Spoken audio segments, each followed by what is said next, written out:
19h45, votre rendez-vous du journal sur la télévision Labari que nous ouvrons par le sommaire.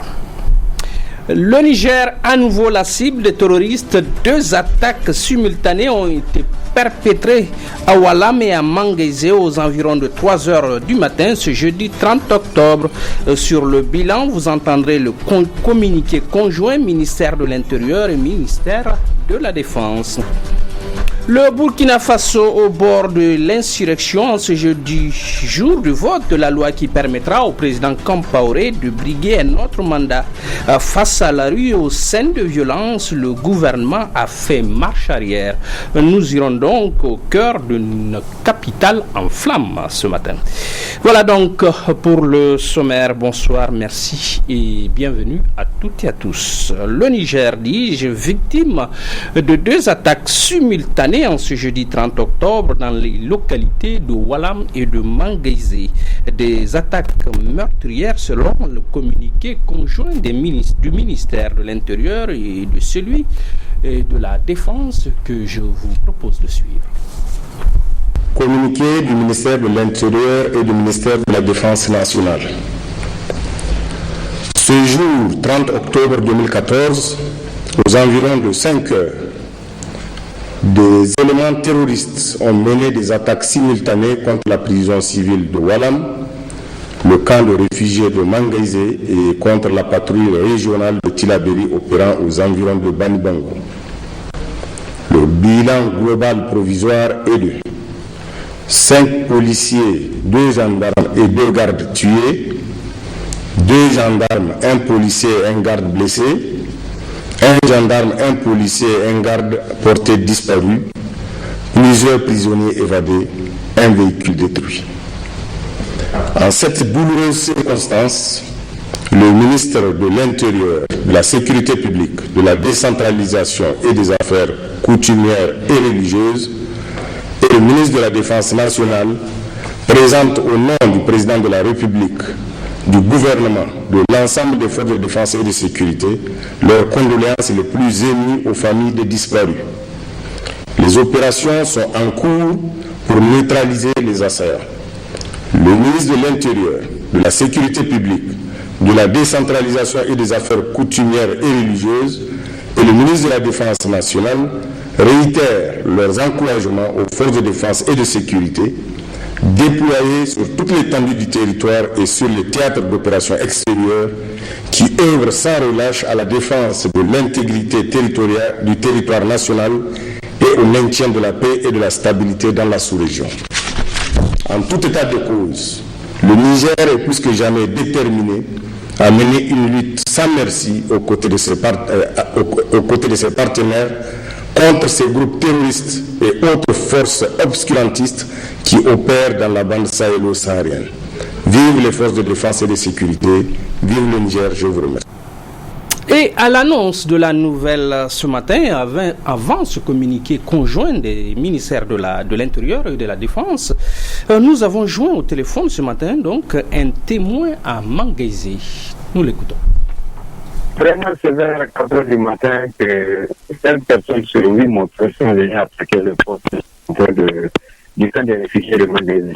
De 4 heures jusqu'à 7 heures du matin, on était vraiment sur les coups de feu vraiment. C'est quoi le bilan? Donc le bilan, il est de 4 morts.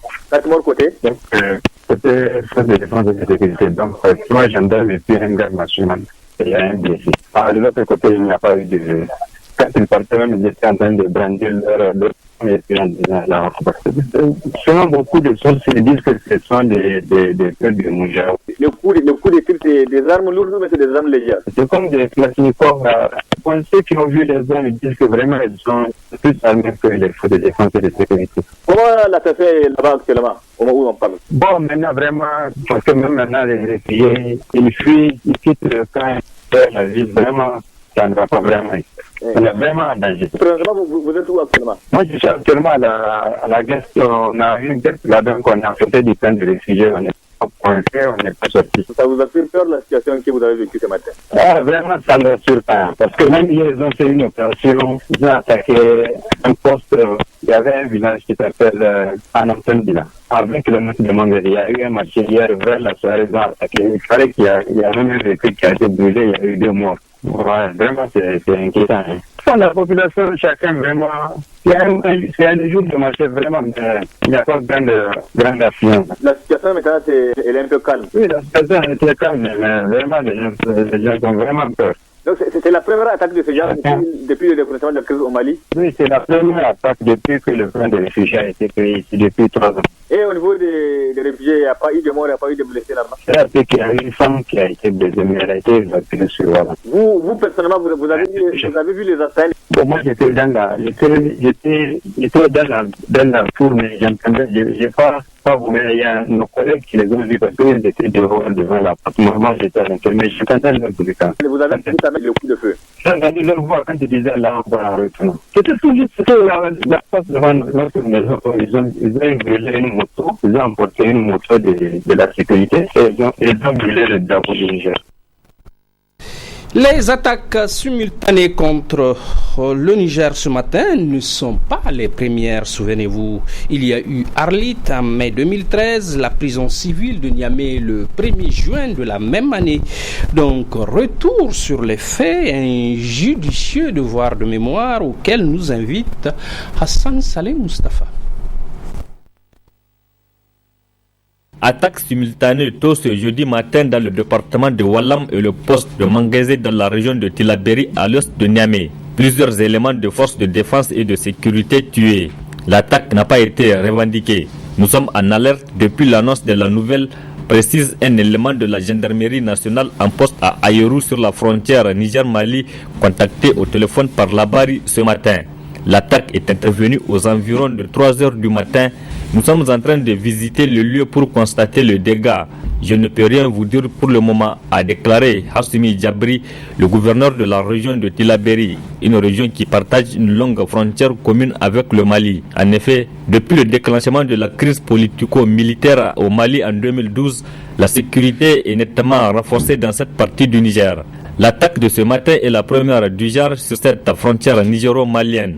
Elle intervient plus d'1 an après celle des installations de la Cominac et de la Somaïr, 2 sociétés d'exploitation de l'uranium par Areva dans la région d'Agadez au nord du Niger. Double attaque qui ont fait une vingtaine de militaires tués en mai 2013. Le président de la République Issoufou Mahamadou, à la tête d'une forte délégation, est allé à Agadez pour présenter au nom de la nation les condoléances aux familles des disparus, mais aussi encourager les hommes entrés dans leur mission de défendre et de sécuriser les personnes et leurs biens. Les attaques simultanées avaient endeuillé plusieurs familles. Les autorités ont décrété un deuil national de 3 jours. Quelques semaines après, c'était la prison civile de Niamey qui était la cible d'une autre attaque avec tentative d'évasion. C'était le 1er juin 2013. Elle a fait également 2 morts.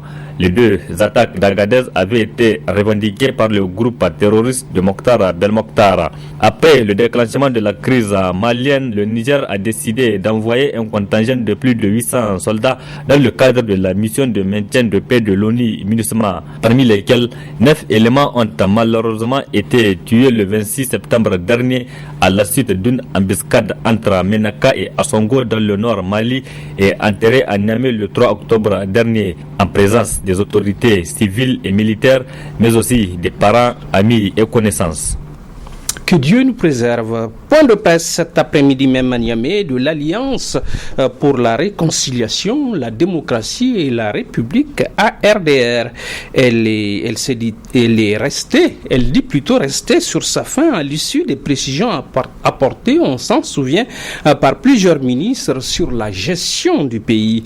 Dans l'extrait qui va suivre, nous entendrons le député Mohamed Aïdara revenir et insister sur la surfacturation qui, selon lui, a caractérisé l'achat de l'avion présidentiel, le désormais avion de la discorde.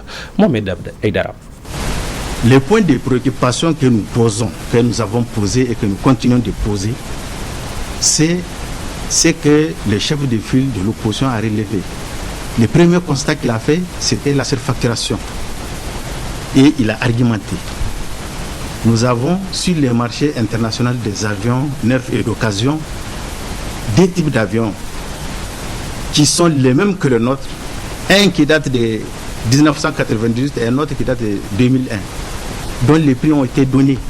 Les plus chers, celui de 2001 est à 12,5 milliards. Et ça, c'est la mise à prix. C'est-à-dire sans négociation aucune. Nous nous sommes posé la question alors que notre avion a une valeur résiduelle de 8,4 milliards au mieux. Comment on peut nous expliquer alors qu'il coûte 20,850 milliards? C'est la question que nous posons et jusqu'à date, nous n'avons pas la réponse. Et nous avons relevé un certain nombre d'indices concordants qui font que nous sommes en droit de douter, j'allais dire de suspecter l'opération qui a été menée. Cette opération d'achat révèle un certain nombre de manipulations que nous avons indiquées. Premièrement, le choix d'un fournisseur qui est immatriculé aux îles Caïmans. Nous avons dit ce qui se passe aux îles Caïmans.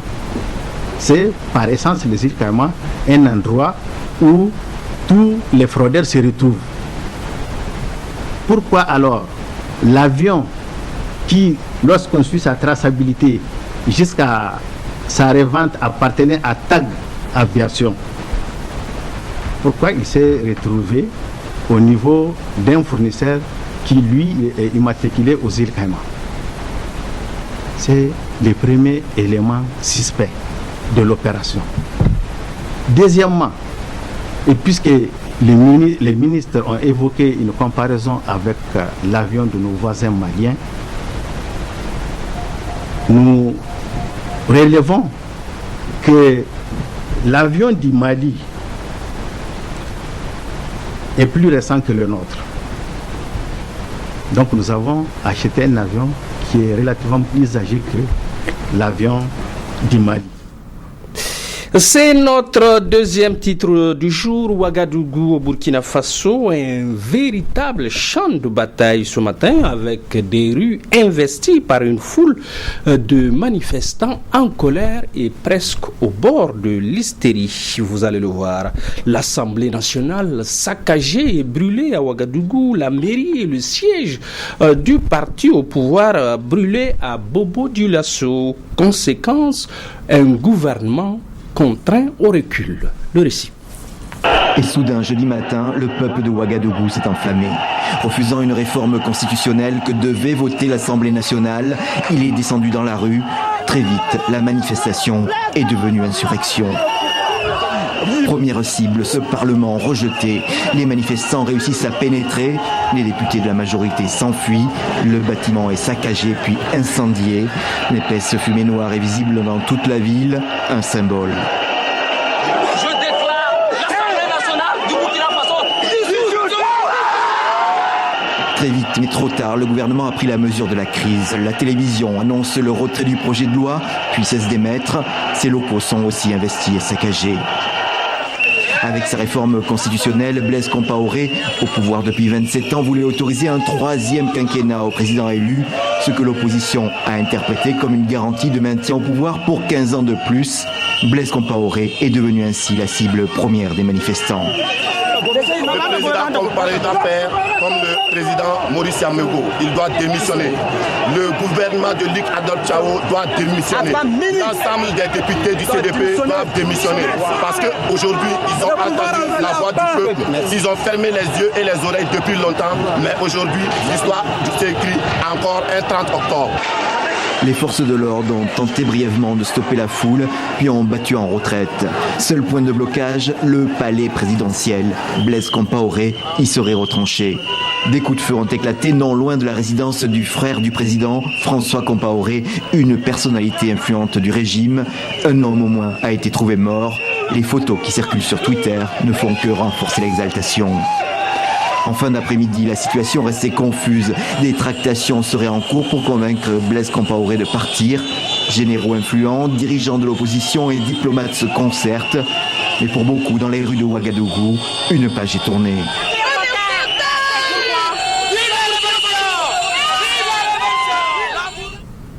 Retour à Niamey où c'est à l'unanimité mardi dernier que les députés ont voté pour le projet de loi modifiant et complétant la loi numéro 2008 portant sur le quota alloué aux femmes.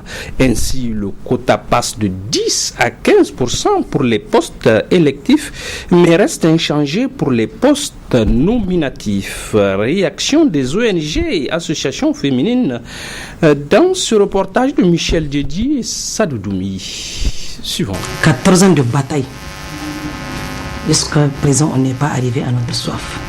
Cela fait déjà 14 ans que cette loi instituant le système de quotas dans les fonctions électives au gouvernement et dans l'administration de l'État a été adoptée à l'Assemblée nationale. Un test sur le genre qui constituait le fruit de plusieurs années de lutte substantielle menée par des forces vives de la nation, au premier rang desquelles des associations féminines. Au moment même où la modification de ce test est intervenue, la Congafen tire un bilan mitigé de la mise en application qu'elle a déjà connue. La loi est prévue dans la Constitution, le respect de cette loi sur le quota. Mais vous avez vu, la fois passée, il a fallu que les femmes de la société civile sortent pour faire un point de presse, une déclaration, pour que le lendemain, qu'on nous augmente 2 femmes ou 7, ce qui fait 9. Et que je dis, ce respect-là parfois est lié à quelques agissements. Et ce non-respect est lié aussi au dossier qu'on présente au gouvernement. Les partis politiques, parce que je reviens sur ces partis politiques-là. Parce que parfois, quand on dit d'amener le dossier des femmes pour les nominations au poste du gouvernement, les hommes, qu'est-ce qu'ils font? Ils amènent plus le dossier des hommes que le dossier des femmes. C'est pour cela que j'arrive pour vous dire qu'aujourd'hui, ce n'est pas le niveau, le niveau qui manque ou la capacité intellectuelle qui manque. Seulement, on n'amène pas. Les femmes, nous sommes discriminées. Vous voyez, partout, nous sommes discriminés.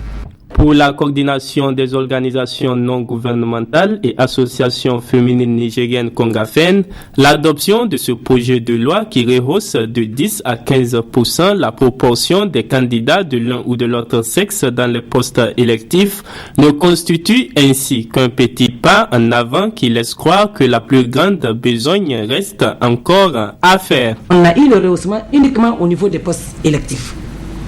Certes, je ne peux dire que plus ou moins c'est un peu satisfaisant. Parce que 15% c'est quoi? Certes, on a eu cette loi d'avant-hier qui est un peu salutaire. C'est un effort fourni.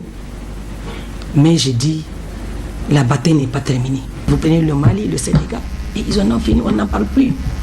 Aujourd'hui, si ces hommes parlementaires, ou je ne sais pas, l'engagement du gouvernement, on nous donne, on dit un beau jour, on se lève, on dit, vous avez les femmes, on l'a parté, qu'est-ce qu'on va réclamer? On va rien réclamer. En attendant d'autres éventuelles modifications de cette même loi dans l'avenir, son contenu actuel indique clairement aux personnes auxquelles elle confère des intérêts qu'elles peuvent faire recours devant les juridictions compétentes en cas de constat de son non-respect. Une campagne pastorale qui réjouit le monde des éleveurs, ça n'arrive pas tous les jours, mais diriez-vous, et Dieu soit loué, la campagne pastorale est positive cette année, selon l'Association pour la redynamisation de l'élevage au Niger. Le fourrage, apprend-on, est à foison dans plusieurs zones du Niger. Assoumana China, notre éleveur maison, et Ibrahim Abdou pour les détails.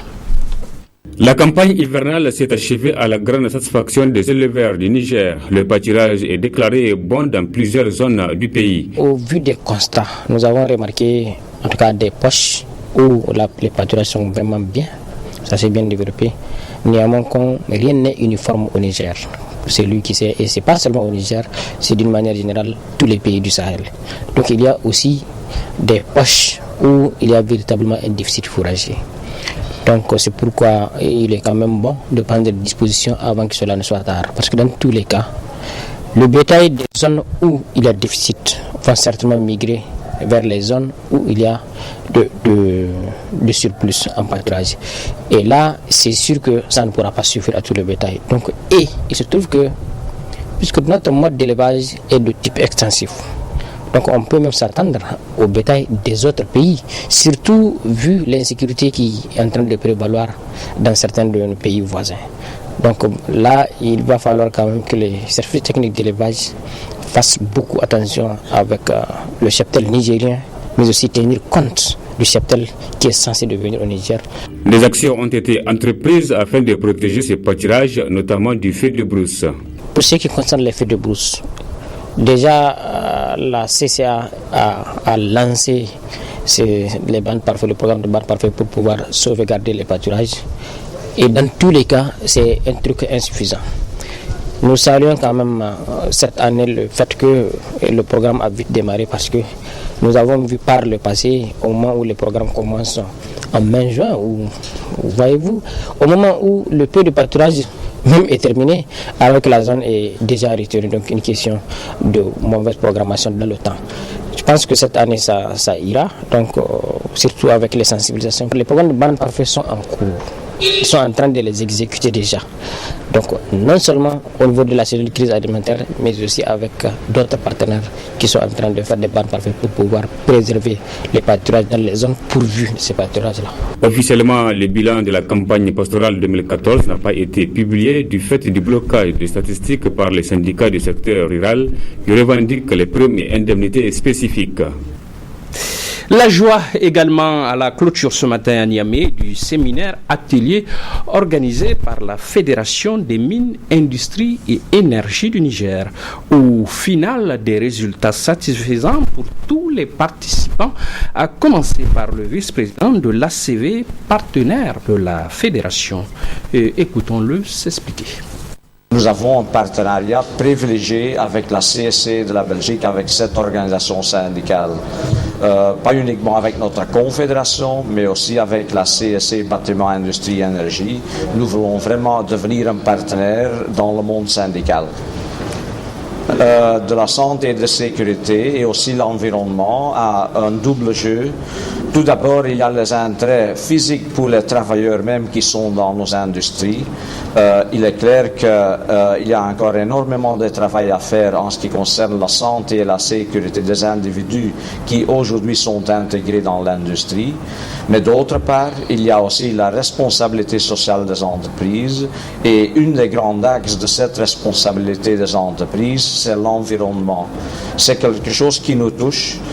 Travailler dans un environnement qui est propre, qui est sain, ça va permettre de développer une bonne santé et sécurité pour les travailleurs, mais aussi avoir du respect pour l'environnement, tout ce qui est à l'intérieur de l'usine, mais aussi tout ce qui sort de l'usine. Nous avons notre responsabilité, tous les acteurs, le patronat, le syndicat et aussi la société civile. Voilà, il y a une richesse ici dans votre pays qui aujourd'hui ne donne pas assez de rendement aux civils de votre pays, aux civils de Niger, c'est les activités minières. Si je suis bien informé, vous êtes le 3e producteur dans le monde d'uranium, vous avez le pétrole dans votre terre, vous avez l'or dans votre terre.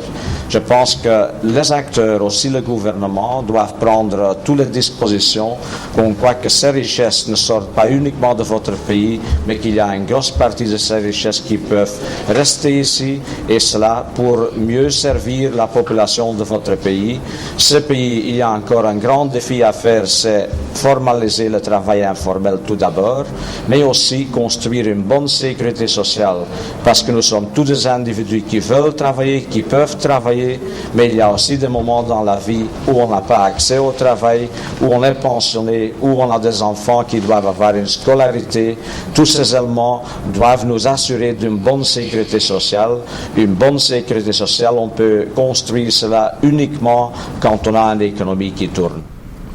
La caravane Tous vendeurs d'Orange Niger à nouveau sur les routes et les rues de la capitale ce matin, et cela dans le cadre de la journée d'action pédagogique et de proximité. En effet, sur le trajet de cette caravane, plusieurs arrêts ont été marqués pour expliquer aux clients en quoi consiste l'Orange Money et tous les avantages qui s'y attachent. Nasser Dantofo et Aboubakar Souley ont pris place dans la caravane, ou plutôt sur la caravane, et nous en parlent. C'est une caravane de plus de 100 agents qu'Orange Niger a déployé sur un certain nombre de sites, à savoir le marché de Yantala, le marché de Dar Salam, le grand marché Total Gadafawa et la Sine Plateau. Objectif de cette caravane, Tous vendeurs, c'est une façon pour Orange Niger d'être encore plus proche de ses clients et leur expliquer les avantages d'Orange Money. Pour accompagner notre réseau de distribution et faire de la pédagogie auprès des clients et leur expliquer comment utiliser notre plateforme Orange Money et leur montrer, faire la démonstration de tous les avantages qu'ils peuvent avoir en ayant un compte ouvert Orange Money. Donc c'est une action de proximité pour expliquer à tout le monde que tout le monde est capable d'utiliser le service. On n'a pas besoin d'aller à l'école pour être capable d'utiliser Orange Money, qui est un compte, qui est un porte-monnaie électronique, c'est-à-dire un porte-monnaie électronique à partir duquel on peut faire des transactions aussi simples que le paiement des factures, factures Nigélec, factures de la Seine, les factures, le réabonnement de canal. À partir de son compte aussi, on peut transférer de l'argent aux parents ou recevoir de l'argent des parents à travers l'ensemble, à travers le Niger. Avoir son compte Orange Money, une action rapide, simple et gratuite. Il faut avoir un compte Orange Money. C'est ce que nous expliquons à tous ceux qui ont des numéros Orange. À tous, le compte Orange Money est ouvert gratuitement au niveau de nos agences, les boutiques Orange Niger, au niveau de nos partenaires, les distributeurs agréés Orange Money, au niveau des stations Total et au niveau aussi des nouveaux kiosques que nous sommes en train de déployer actuellement sur la ville de Niamey. Vous partez le client, tout client qui a un numéro Orange a la possibilité d'avoir un compte Orange Money ouvert gratuitement sur ces points-là. Il suffit qu'il ait la copie de sa carte d'identité ou bien son permis de conduire, plus le formulaire qu'il doit remplir et renseigner et signer. Cette journée d'action pédagogique et de proximité a été bien accueillie par les clients Orange Money. Avec Orange Money, la vie devient encore plus simple. Troisième mission de la CAF au Niger afin de visiter les installations sportives retenues pour les compétitions de la CAN Cadet 2015 et rencontrer le comité local d'organisation. Une compétition prévue en février 2015 et que nos reporters sportifs Ibrahim Tikiré et Chibou Guisso ont hâte de vivre. Suivons-les.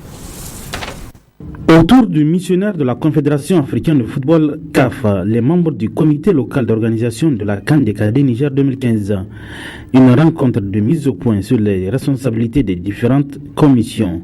Dans l'esprit de parfaire l'organisation, c'est encore une fois de plus de sensibiliser les uns et les autres par rapport à leurs obligations, à leur cahier de charge et donner quelques clés par le biais de l'expérience qui permettra somme toute de réussir le défi que nous avons à relever. Éventuellement, à l'issue en tout cas de ce qu'il aura à présenter, des échanges enrichissants pourront se faire qui permettra encore d'édifier et d'estomper en tout cas toute ombre de doute. Ainsi outillés, on pense que ça va permettre encore une fois de plus aux gens de mesurer l'ampleur de leurs responsabilités et de se mettre aussitôt à la tâche. Cette troisième mission d'inspection de la CAF arrive au lendemain du lancement des travaux de réhabilitation du stade municipal de Niamey. Le représentant de la CAF a eu des assurances quant au respect du délai de livraison des ouvrages. Par rapport au chronogramme, au premier chronogramme qu'on avait envoyé à la CAF, comme vous l'avez vu, on avait communiqué, il était prévu de démolir les gradins et de construire en lieu et place les vestiaires au-dessus desquels on va construire de nouveaux gradins. Donc il y avait un chronogramme que ça prenait. Maintenant, avec les contraintes de temps, je peux le dire, parce qu'ils sont liés surtout au processus de passation des marchés. Vous savez que on veut construire vite, mais il y a des règles que les autorités en charge, notamment le ministère de la Jeunesse, doivent suivre. Donc ils ont suivi des étapes pour tout le processus de passation de marché, de recrutement de l'entreprise. Tout ça, ça a pris du temps et ça nous a amené à réfléchir, à prendre une nouvelle option qui consiste maintenant à ne plus démolir les gradins. On a visité aussi le stade général Sénikoundé parce qu'il y avait un chronogramme. Mais au niveau du stade général Sénikoundé, le chronogramme établit en réalité tous les travaux vont se faire dans l'espace d'1 mois et demi. Mais nous lui avons expliqué que on n'a pas démarré les travaux pour tenir compte du match de la 6e journée des éliminatoires de la CAN Maroc 2015 que le stade Sénikoundé va abriter, l'opposition Niger-Zambie. Donc c'est juste après, et Mozambique du moins. Donc c'est juste après ce match que les travaux vont commencer. Ils vont commencer le 20 précisément. Là aussi c'est quoi? C'est juste les travaux de rénovation des vestiaires. Les deux nouveaux vestiaires, enfin les deux vestiaires qu'on n'utilisait pas maintenant, on va confectionner les rangements et les banquettes pour les mettre en fonction. La rénovation des vestiaires des arbitres qui existent déjà. La rénovation de la salle anti-dopage qui existe déjà. Donc c'est vraiment juste pour les laver, des coups de peinture, ainsi de suite. Donc en 1 mois et demi, je pense que ça va se passer. La CAN des cadets Niger 2015, 2 défis à relever, organisationnel et sur le terrain. Les cadets nigériens auront une carte à jouer pour un ticket qualificatif au mondial des cadets si, bien sûr, ils atteignent le dernier carnet de la CAN des cadets Niger 2015. Ils y seront, Ibrahim Tikiré. Fin de ce journal. Je vous retrouve dimanche, si Dieu le veut. Et si vous le voulez bien, pour un autre tour d'horizon de l'actualité sur la RTL. Au revoir.